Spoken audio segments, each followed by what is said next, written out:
Friends, last class में हम लोग guarantee of profit to a partner पढ़ रहे थे, उसको आगे बढ़ाते हैं।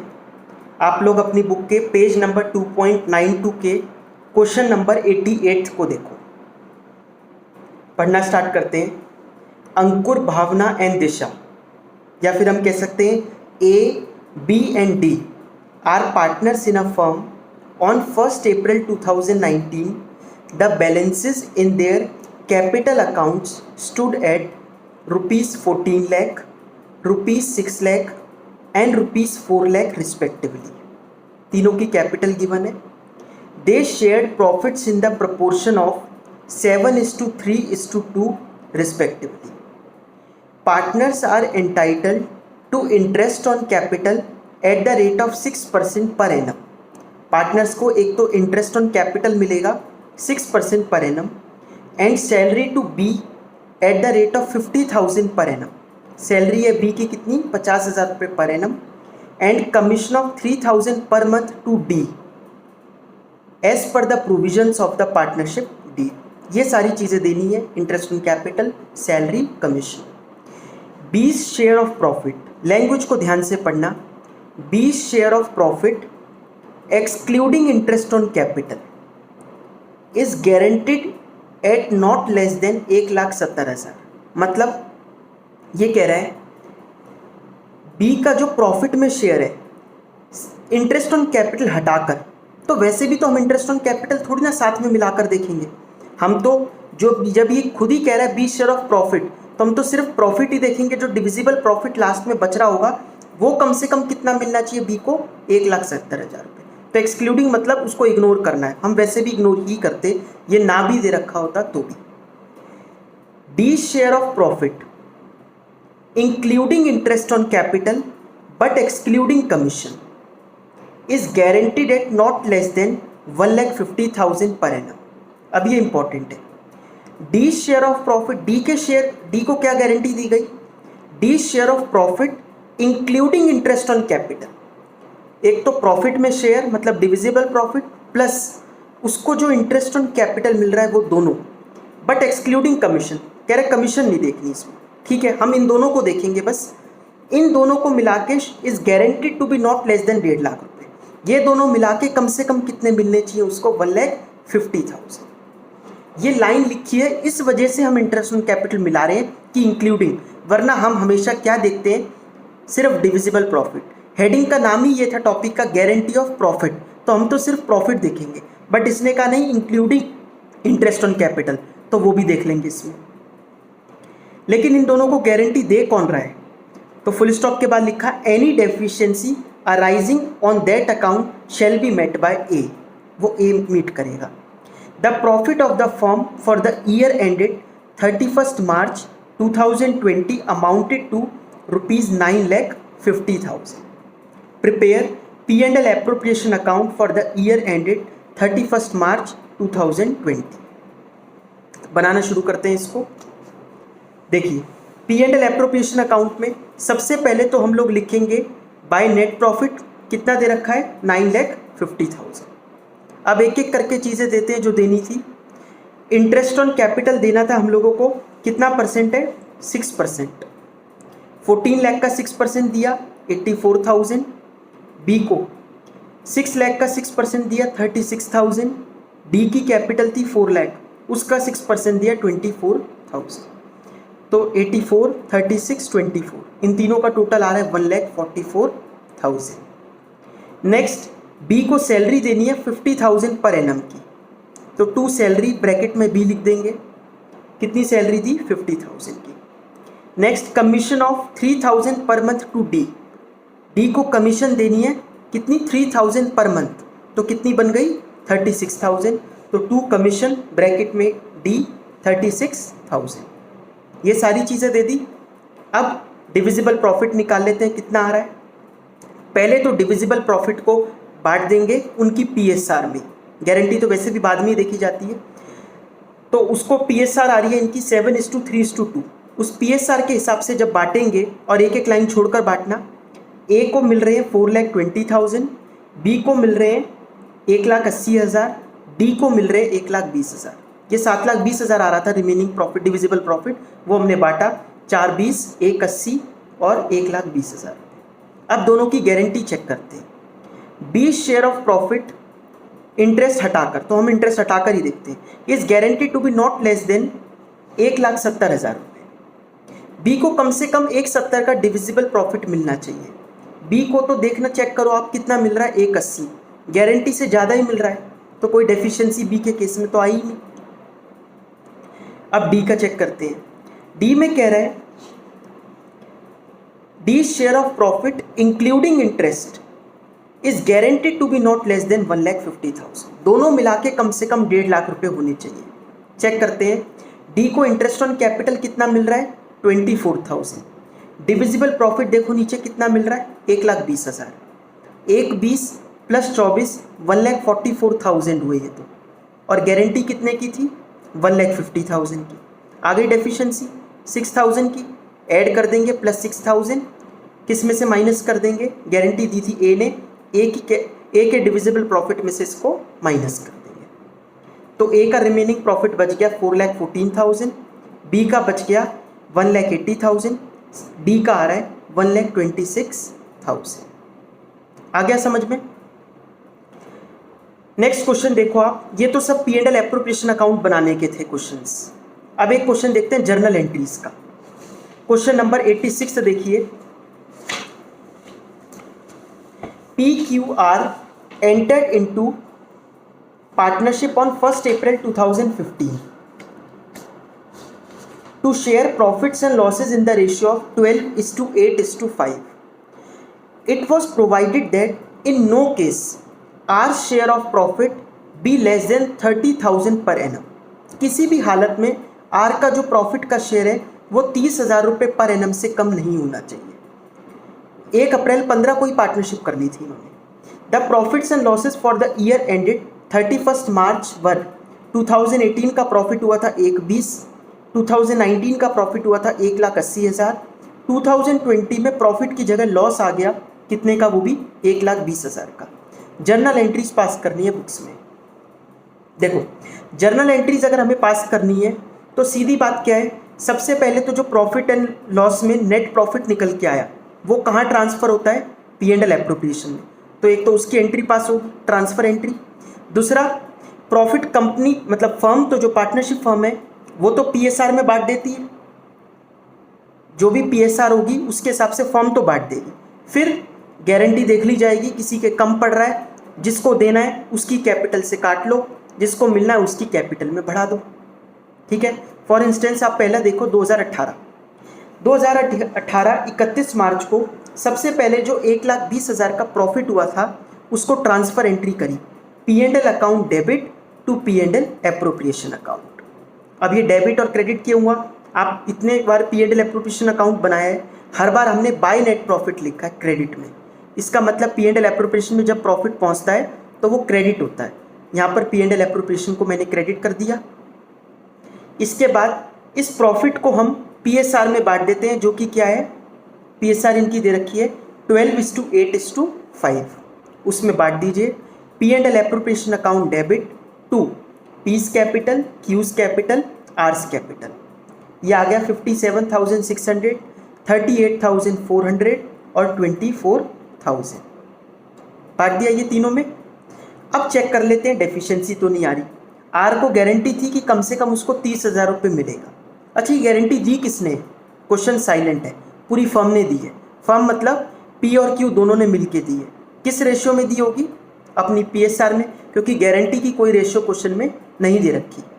तो 12:8 बचती है ना P और Q, क्योंकि PQR की है 12:8:5, तो PQ की कितनी है 12:8, या फिर बोल सकते हैं कि 3:2, ये हो जाएगी 3:2। आर को सिर्फ 24,000 रुपये मिल रहे हैं 2018 में, मिलने तो 30,000 चाहिए थे, तो 6,000 रुपये उसकी कैपिटल में बढ़ा देते हैं। कौन देगा, P और Q दोनों मिलके अपनी PSR में। तो P's capital debit 3,600, Q's capital debit 2,400 to R's capital 6,000, ये उसकी कैपिटल में बढ़ा दिया। अब आर को अल्टीमेटली 30,000 रुपये मिल गए जो मिलने थे। यही अगर हम एप्रोप्रिएशन अकाउंट बनाते तो वहाँ पे प्लस माइनस करके दिखाते या एंट्री करके दिखा दी, एक ही बात है। 2019 में देखते हैं, प्रॉफिट हुआ था 1,80,000 का। पहले ट्रांसफ़र एंट्री करी, P&L account debit to P&L appropriation 1,80,000, 1,80,000। इस प्रॉफिट को बांटा PSR में, P&L appropriation account debit to P's capital, to Q's capital, to R's capital. P को मिल रहे हैं 86,400, Q को मिल रहे हैं 57,600, R को मिल रहे हैं 36,000। समझ में आ गया? गारंटी चेक कर लेते हैं। गारंटी कितने की थी? कम से कम 30,000 रुपये मिलेगा R को, या तो R को 36,000 मिल रहा है, ज़्यादा ही मिल रहा है तो फिर तो कोई दिक्कत ही नहीं है, यहीं पर कंप्लीट हो जाएगा ये। 2020 में तो लॉस हो जाता है, प्रॉफिट की जगह लॉस हो गया, तो जो हम पहली ट्रांसफ़र एंट्री करते थे वो उल्टी हो जाएगी। अब P&L appropriation account debit to P&L हो जाएगा, क्योंकि नेट लॉस निकल के आया है। आप याद करो, P&L में जब नेट लॉस आता था तो बाय में आता था, ठीक है, क्रेडिट साइड में। तो P&L क्रेडिट होगा इस बार और P&L एप्रोप्रिएशन डेबिट। तो P&L appropriation account debit to P&L account 1,20,000 रुपये, ठीक है। इस लॉस को डिस्ट्रीब्यूट कर दो उनकी PSR में, जो कि है 12:8:5, मतलब P's capital account debit, Q's capital account debit, R's capital account debit to P&L appropriation. कितना कितना लॉस आया? 57,600, 38,400 और 24,000। अच्छा, मुझे एक चीज़ और बताइए, अगर हमें किसी से 10 रुपये लेने थे बट गलती से हम उसको 10 रुपये दे दें, तो अब वापस कितने लेंगे? 20 रुपये। 10 लेने थे वो लेंगे और जो 10 रुपये गलती से उसको दे दिए वो लेंगे, तो टोटल मिला के हम उससे कितने वापस लेंगे? 20 रुपये। हमने आर को गारंटी दी थी कि उसको प्रॉफिट होगा, कितने का? 30,000 का। यहाँ तो हमने आर को लॉस पहुँचा दिया 24,000 का, उसके कैपिटल अकाउंट में लॉस आ गया। तो पहले तो इस लॉस को हटाना होगा 24,000 को, और 24,000 के अलावा 30,000 रुपये उसको और देने होंगे जो उसका प्रॉफिट था ही। अब अगर यहाँ पर सिर्फ आप 30 दोगे तो अल्टीमेटली उसको सिर्फ 6,000 रुपये का ही तो फ़ायदा हुआ, क्योंकि 24 तो आपने नुकसान भी पहुँचा दिया उसके सेकेंड एंट्री में। इस वजह से हम उसको टोटल मिला के कितने रुपये देंगे? 54,000। कौन देगा? P और Q। तो P's capital account debit, Q's capital account debit to R's capital account. R को मिल गए 54,000, P 32,400 डेबिट और Q में 21,600। ये इनकी PSR जो थी 12:8 या फिर 3:2 उसमें कर दिया। आ गया समझ में? इंपॉर्टेंट क्वेश्चन था ये, क्योंकि इसमें लॉस का दे रखा था तो इसमें कई बार एंट्री में कंफ्यूज हो जाते हैं लोग। ये सारे क्वेश्चंस थे guarantee of profit to a partner के। मैंने आपको बताया था कि guarantee of profit to a partner के साथ साथ guarantee of profit by a partner भी होती है। कई बार पार्टनर गारंटी देता है कि मुझे आप फर्म में ले लो, मैं अकेला ही आपको इतने रुपए कमा कर दे दूंगा, और अगर बाई चांस नहीं कमा के दिए तो आप मेरी कैपिटल से उतने रुपए काट लेना। समझ में आ गया? तो ऐसा क्वेश्चन देखते हैं जिसमें गारंटी पार्टनर ने फर्म को दी हो। Question number 91, page number 2.93। 3 chartered accountants A, B and C form a partnership, profits being shared in the ratio of 3:2:1 subject to the following। पहला पॉइंट क्या है? C's share of profit guaranteed to be not less than 15,000 per annum। यहाँ तो C's share of profit is guaranteed to be not less than 15,000, मतलब यहाँ तो C को ही guarantee मिली है। ये तो guarantee of profit to a partner ही है कि C को फर्म ने गारंटी दी कि आपको कम से कम 15,000 रुपये पर एनम मिलेगा। B पॉइंट पढ़ते हैं। B gives a guarantee to the effect that gross fee earned by him for the firm shall be equal to his average gross fee of the preceding 5 years when he was carrying on profession alone, which was on an average works out to be ₹25,000। बहुत important line है, फिर से पढ़ते हैं। B gives a guarantee to the effect that, क्या guarantee दी? अब पढ़ना। Gross fee earned by him for the firm, वो जो फी फर्म के लिए अर्न करेगा, shall be equal to his average gross fee earn of the preceding 5 years when he was carrying on profession alone, which on an average works out to be 25,000। क्या कहने का मतलब है, B firm को guarantee दे रहा है। कभी भी आपको कोई लैंग्वेज नहीं समझ में, आप उसको 1-2 बार और पढ़ोगे तो समझ में आ जाएगी, पेशेंटली पढ़ना। बी ने फर्म को गारंटी दी कि मैं जब अकेला काम करता था और ऑन एन एवरेज जितना कमाता था पिछले 5 सालों में, जो कि है 25,000 रुपये पर एनम, पिछले 5 सालों का एवरेज, उतना मैं आपको अब भी कमा के दूंगा अकेला। 25,000 रुपीज़ पर एनम मैं आपको फर्म को कमा कर दूंगा अकेले। टोटल प्रॉफिट फर्म का नहीं देखना, उसने कितना कंट्रीब्यूट किया उस टोटल प्रॉफिट में, वो देखना है।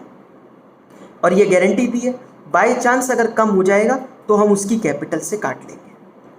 The profit for the first year of partnership are 75,000। तो फर्म का प्रॉफिट तो कितना है, 75,000। आगे, the gross fee earned by B for the firm, लेकिन उसमें से जो gross fee earned by firm for the firm है, earned by B for the firm है, वो है ₹16,000। तो उसने कितने कमा के दिए 75,000 में से, सिर्फ 16,000। कहा कितना था कि वो कितना कमा के लाएगा फर्म के लिए, 25,000 रुपये। You are required to show P&L appropriation account after giving effect to the above. ठीक है, इसको बनाना शुरू करते हैं। सबसे पहले तो बाय नेट प्रॉफिट हो जाएगा 75,000। देखिए, जो भी एडजस्टमेंट करनी होती है guarantee of profit by a partner में, वो यहीं करनी होती है, क्योंकि अब फर्म ही मांग लेगी उससे कि यहाँ तो 75,000 रुपये आया प्रॉफिट, उसमें से आपके कितना कंट्रीब्यूशन था, 16। कहा कितना था बी ने, 25,000 रुपये। कितने की कमी रह गई, 9,000। उसकी कैपिटल से काट के फर्म के प्रॉफिट्स में ऐड कर दो। ठीक है, तो फर्म के प्रॉफिट्स में ऐड कर देंगे तो आप देखिए by net profit 75,000 inner column में लिखा है, प्लस किया 20 कैपिटल। ये बी की कैपिटल से एक तरीके से काट लिया हमने, तो बी की इसलिए बाय में लिखा है। आप देखो ना, जब भी हम 2 में लिखते हैं, 2 इंटरेस्ट ऑन कैपिटल, 2 सैलरी, तो हमेशा जब कैपिटल अकाउंट बना रहे होते हैं तो बाय में आता है वहाँ पे, मतलब वहाँ पर उनको मिल रहा होता है। इसके उल्टा चलता है ना कैपिटल अकाउंट, तो जब हमने P&L एप्रोप्रिएशन के क्रेडिट में लिखा है, इसका मतलब कैपिटल अकाउंट के डेबिट में जाएगा ये, तो इसका मतलब उसकी कैपिटल से काट लिया। कितने रुपए काट लिए, 9,000। फर्म का प्रॉफिट कितना हो गया इस वजह से, 84,000। अब इस 84,000 को हम ए, बी और सी में बांट देंगे उनकी PSR में, जो कि कितनी थी, 3:2:1। अब यहाँ पर कुछ लोगों को कन्फ्यूजन होती है कि क्या बी को भी देंगे। देखो, बी ने ये थोड़ी ना कहा था कि मैं आप कमाऊँगा और आप लोगों के लिए छोड़ दूंगा, मैं खुद कुछ नहीं लूँगा। ये कहाँ लिखी है इसमें बात। तो जो भी पूरी कमाई हुई 9,000 उससे भी लिए, ये फर्म के प्रॉफिट हो गए। अब तो नॉर्मली फर्म के हुए तो फर्म जैसे बांटती है वैसे ही बांटेगी, 3:1 में बटेंगे। तो टू प्रॉफिट ट्रांसफर टू, एक एक लाइन छोड़ के, ए बी सी 42,000, 28,000 और 14,000, ये पैसे हम लोगों ने डिस्ट्रीब्यूट कर दिए। अब देखते हैं सी को गारंटी दी थी फर्म ने, वो सी को गारंटी कितनी दी थी, 15,000 रुपये। मिले सिर्फ कितने हैं, 14,000। 1,000 रुपये की डेफिशिएंसी है, उसके बढ़ा देंगे। दी किसने थी गारंटी, कुछ नहीं दे रखा, इसका मतलब पूरी फर्म ने दी थी। ए और बी दोनों की कैपिटल से, दोनों के डिविजिबल प्रॉफिट से काट लो उनकी PSR में। PSR है 3:2, तो 1,000 रुपये को काट लेंगे, 600 और 400, ए में से 600, बी में से 400, वो माइनस कर लेंगे। ए का अमाउंट आ गया 41,400, बी का अमाउंट आ गया 27,600, सी का अमाउंट आ जाएगा 15,000 रुपये। आया समझ में, बहुत इंपॉर्टेंट था। इसमें एक चीज़ और मैं अगर आपसे पूछूं, ए को कितना मिला तो हम कहेंगे 41,400, सी को कितना मिला तो हम कहेंगे 15,000, बी को कितना मिला तो शायद आप गलती से कहोगे बी को मिला 27,600। ये गलत है, बी को 27,600 कहाँ मिला, 27,600 मिला बट 9,000 रुपये ले भी तो लिया, तो बी को तो अल्टीमेटली कितना मिला, 27,900 माइनस 9,000, मतलब 27,600 माइनस 9,000, जो कि कितना बन रहा है, 18,600 रुपये। अल्टीमेटली तो बी को इतना ही मिल रहा है ना, एक तरफ से बी को दे रहे हैं हम, दूसरी तरफ से उससे ले भी रहे हैं, तो नेट इम्पैक्ट वही आएगा। आगे समझ में। पास्ट एडजस्टमेंट शुरू करेंगे नेक्स्ट क्लास में, आप इन क्वेश्चंस की प्रैक्टिस कर लें।